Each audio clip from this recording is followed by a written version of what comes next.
A prospective Speed 3 could be an ideal modern action film for Keanu Reeves and Sandra Bullock, especially if the film avoids the mistakes that sunk the widely decried Speed 2, Cruise Control.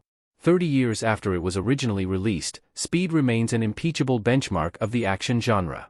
The film, which also starred Dennis Hopper and Jeff Daniels, was a unique mix of tense action and charming characters that was able to make almost 10 times its original budget to become one of the biggest box office hits of 1994. Speed 2 left the potential franchise dead in the water, with Keanu Reeves' absence only the most obvious flaw. 30 years after the original blew up the box office, there might be hope for a new take on the series.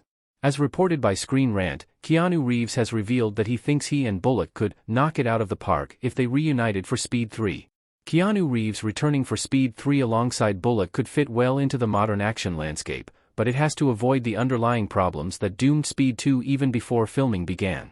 Speed 3 with Keanu Reeves can redeem Speed 2's massive failure without Keanu Reeves' officer Jack Traven holding up his badge in Speed.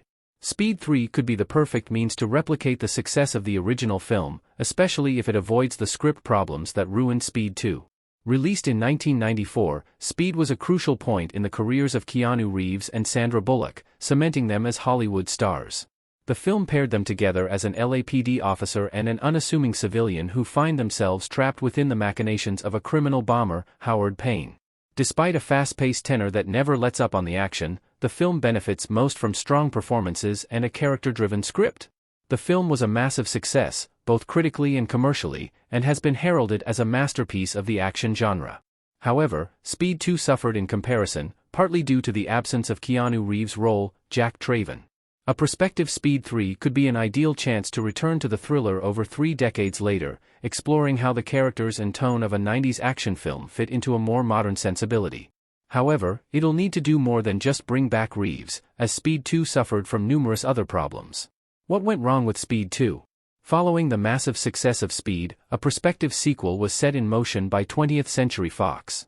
However, the original concept for Speed 2 was cut and the eventual product suffered from a lackluster script that failed to match the energy or thrills of the original. Reeves certainly seems to have agreed, as script problems are cited as one of the reasons he turned down the film. The script for Speed 2 suffers from clunky dialogue and dull characters, with Bullock's Annie Porter lacking much of the spirit she possessed in the original film. The film's central setting, a hijacked cruise line ship, lacked the inherent excitement of Speed's out-of-control bus. For a film titled Speed 2, it's also a remarkably slow-moving film that becomes laughably bad at times. While Speed's action and special effects still work 30 years later, Speed 2's effects are far sillier and over the top. Speed 2 lost the perfect amount of wit and self-awareness Speed used to balance out its wild action set pieces, and the film suffered as a result. At the time of this writing, Speed 2 only has a 4% positive rating on Rotten Tomatoes.